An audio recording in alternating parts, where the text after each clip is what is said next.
Hola, buenas, ¿cómo andan? ¿Todo bien? Yo soy Joaquín, cursé nutrición hace unos años y me pidieron que les ayude un toque con química. El tema que me pidieron que les ayude es gracioso porque es un tema que siempre nos tiran bifa a los de medicina y todo eso, que nos lo hacen estudiar más que nada en Twitter y todo eso. Porque se llama ciclo de Krebs y son muchas enzimas, un montón de enzimas, un montón de sustratos, un montón de productos y te lo hacen estudiar y uno dice, ¿para qué te sirve eso? Y yo vengo a decirle que posta que sirve para fisiología, perdón, para fisiopatología te sirve, para farmacología te sirve. Y bueno, por eso justamente nos lo hacen estudiar. El tema de nutrición es que es mucho más lindo que crecimiento por lejos, pero tienen un temón que es química. Y ustedes lo tienen que ver como fisiología, como un cuentito. Y el tema de química es que todo va bien, aparece, desaparece. Hay veces que un sustrato es para formar una vía anabólica, a veces catabólica, a veces para generar energía, a veces para formar un aminoácido y así va y bien. Es más, el compuesto principal de esta reacción, digamos, por ejemplo, tiene eso. Ahora lo vamos a ver más adelante, pero es como que, y hay veces que van a leer un metabolismo que no tiene nada que ver, ponerle biosíntesis de ácido graso y vuelve a aparecer un mismo sustrato que ahora, que en la oxidación del acetil-CoA, como lo es el ciclo de Krebs. Es como el libro de 100 años de soledad, que aparece el tío del primo del abuelo, que tenés que leer un mapa genealógico al lado, un árbol genealógico, bueno, lo mismo. Entonces, el ciclo de Krebs, ¿sí? Es justamente es una ruta metabólica intramitocondrial, se produce en la matriz mitocondrial, en el cual vos oxidás completamente la molécula de acetil-CoA. Y acá me paro porque se oxida completamente la molécula de acetil-CoA y se llama ciclo de Krebs porque es un ciclo, es decir, empieza en una parte y termina en la misma siempre. ¿Qué pasa? Que para iniciar el ciclo se tiene que haber una molécula de acetil-CoA que se una con una de oxalacetato. Se oxida completamente la molécula de acetil-CoA y volvemos a aparecer en el oxalacetato. ¿Sí? Por eso es un ciclo, porque empieza con una molécula de oxalacetato, oxida completamente el acetil-CoA y termina generando una molécula de oxalacetato nuevamente, que nunca se pierde. Bien, el tema, esta imagen es horrible, horrible, horrible y está en todo lado. Está en fisiología, lo van a leer en química, lo van a ver en video de YouTube, lo van a ver en la tutoría, lo van a ver en todo lado. Y es feísimo porque son 500.000 sustratos que antes la glucosa solamente generaba ATP. Porque hay tanto sustrato? Bueno, es feísimo. Pero quiero que se queden con unas cosas. Primero, antes de saber sustrato y enzima por encima, que eso es básicamente memoria, y poco se puede llevar, digamos, a plasmarlo en algo. Pero antes de eso quiero que ustedes sepan el por qué se produce el ciclo de Krebs y el para qué. El por qué se lo puse con azul ahí, que es la molécula de acetil-CoA, y es fundamental. La molécula de acetil-CoA. ¿Por qué? Porque la molécula de acetil-CoA es la molécula que les va a iniciar la reacción al unirse con el oxalacetato y formar el citrato. Es la que inicia y se oxida completamente durante el ciclo de Krebs.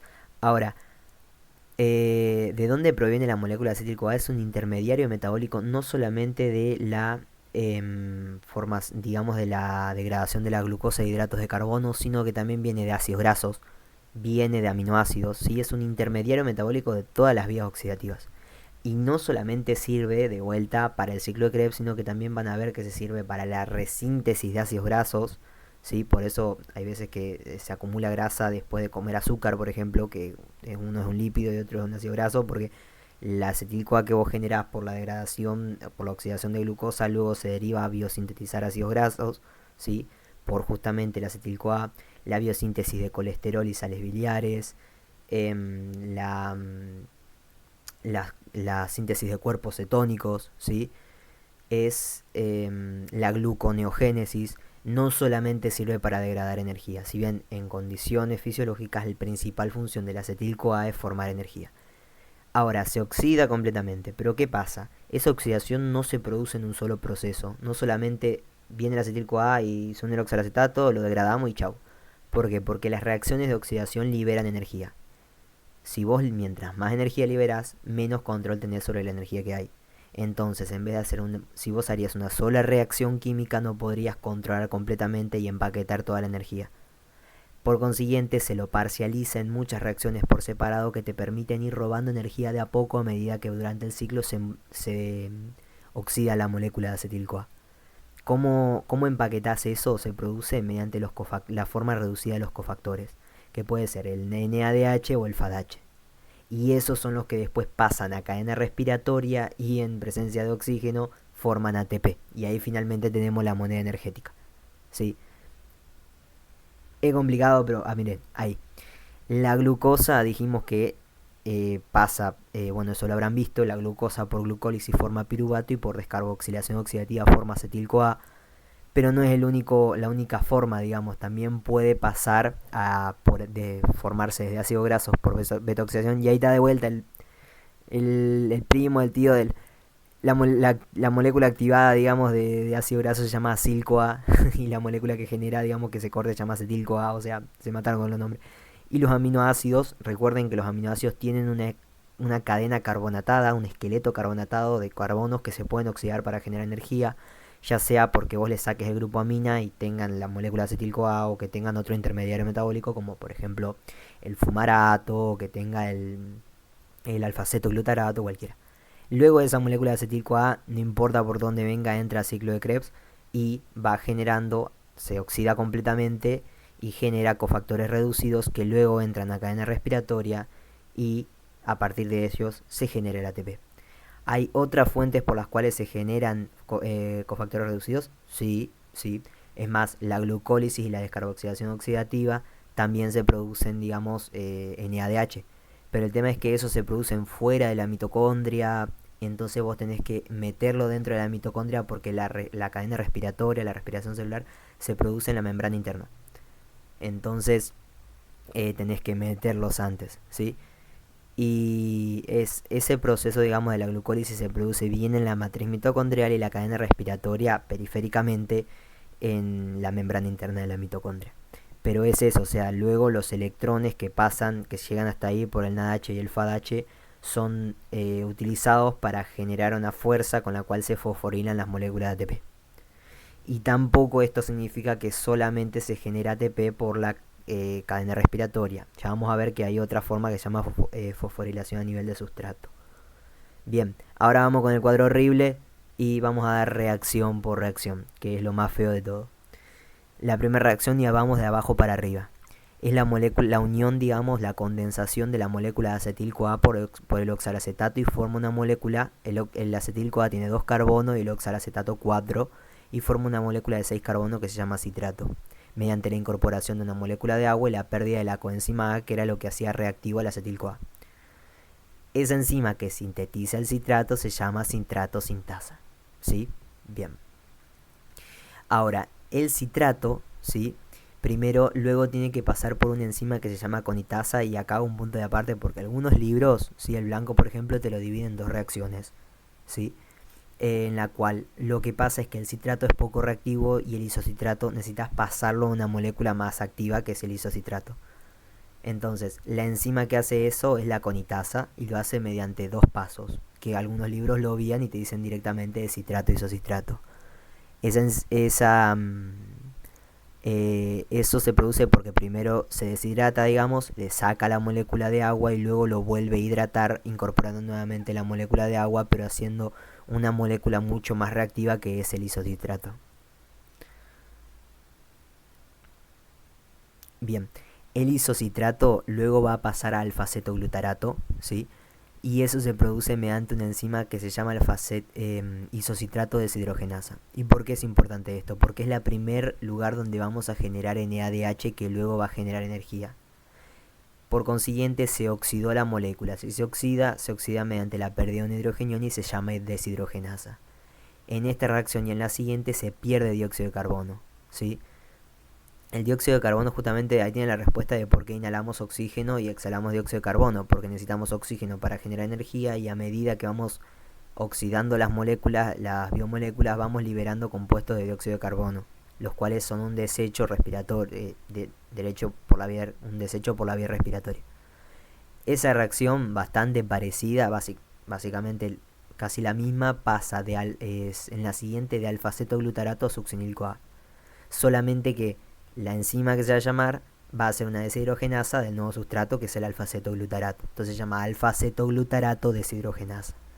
Se vuelve a formar NADH a partir de NAD oxidado, y acá se mete una molécula de coenzima A, o sea, la coenzima A que en una primera reacción se perdió, vuelve a aparecer acá para hacer más reactiva el succinil-CoA.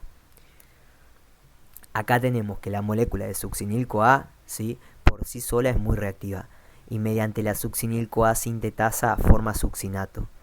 Y acá es que lo que pasa es que la reacción libera tanta energía que la succinil-CoA sintetasa puede captar esa energía y generar un enlace entre dos moléculas que no tienen nada que ver al succinil-CoA, digamos, que es el GDP y el fosfato inorgánico.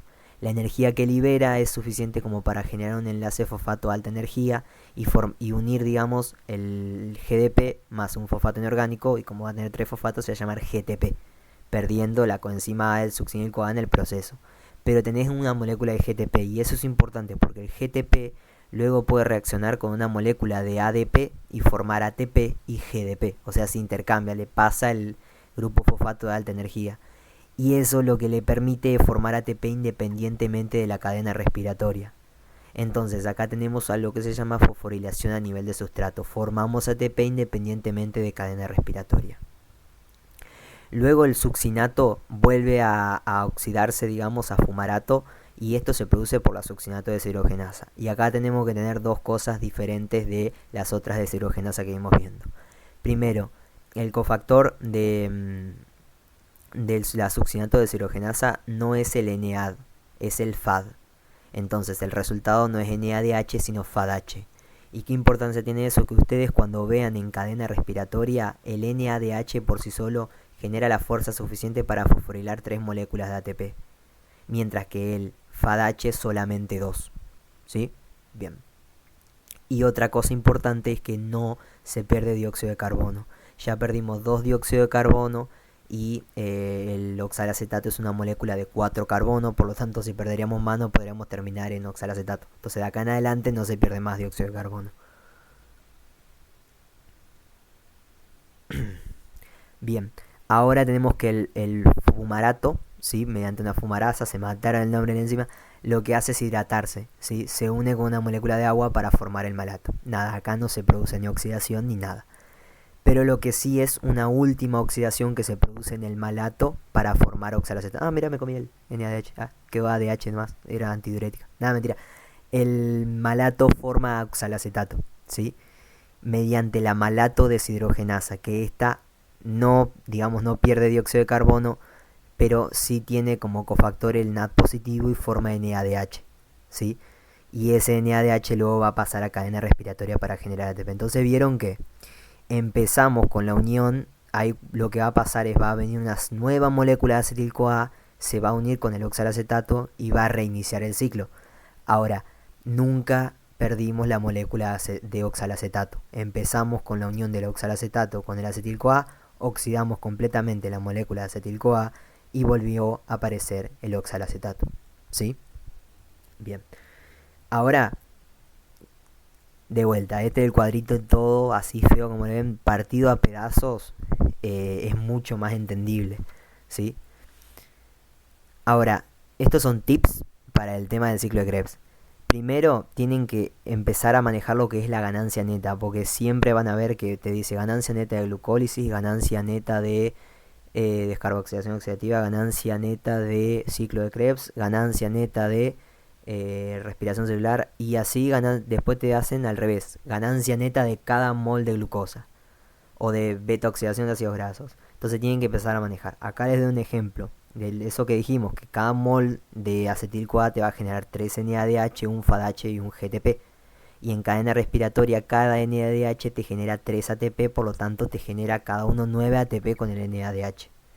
Cada FADH te genera 2, entonces va a tener 2 ATP, y el GTP dijimos que se unía a una molécula de ADP para formar ATP, perdiendo, digamos, su grupo fosfato y generando ATP. Entonces, 9 más 2 más 1 es igual a 2, entonces cada molécula de acetil-CoA por separado te genera una ganancia neta de 12 ATP, siempre y cuando se pueda realizar en condiciones de aerobiosis, o sea, en condiciones de oxígeno, la cadena respiratoria. siempre que vean el tema de las enzimas, nómbrenlo según la reacción que se produce. Si se forma NADH o FADH, tiene que ser una deshidrogenasa, ¿sí? Por ejemplo. Si no tiene nombre ni nada, le ponen asa, nomás como la fumarasa, se matan con el nombre. Recuerdan después cuando vean después todos los metabolitos juntos, van a ver la diferencia de FADH, FADH2 y el NADH. Y leer el blanco se lo puse por un meme de Twitter, pero lo de las vías metabólicas es posta. O sea, cuando ustedes van a ver que todas las vías metabólicas juntas, ¿sí? Se autorregulan entre ellas. Cuando una aparece, la otra desaparece. Se regulan por sustrato. Es muy complicada la química en ese sentido. Pero cuando ustedes creen, o sea, no quiero que se ponga mal o algo porque ahora que están dando hidrato de carbono no entienden hidrato de carbono.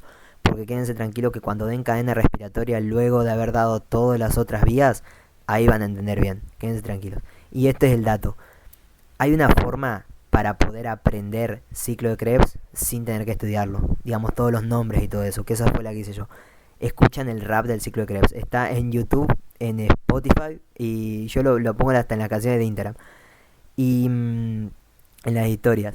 Pero puta, yo me lo ponía cuando me bañaba y yo nunca tuve que leer porque te queda en la cabeza. Si quieren y pueden probarlo, después díganme qué onda, a ver si les funcionó. Soy solo yo la excepción, pero posta que te quedan los nombres de los sustratos y productos. Y capaz ahora no les toman tanto sustratos y productos, pero después en segundo en TTL tienen que saber regulación de metabolismos y ahí sí tienen que saber los nombres de las enzimas, los sustratos, los productos. Así que yo les recomiendo que empiecen a agarrar la cancha de ahora. Les dejo mi mail por si necesitan alguna consulta o algo de química o de fisio, de esas cosas. Yo soy bastante de anato también. Así que lo que necesiten, me tiran un DM o me tiran un mail y yo voy a estar. Nos vemos, gente. Muchas gracias y disculpen tan tarde.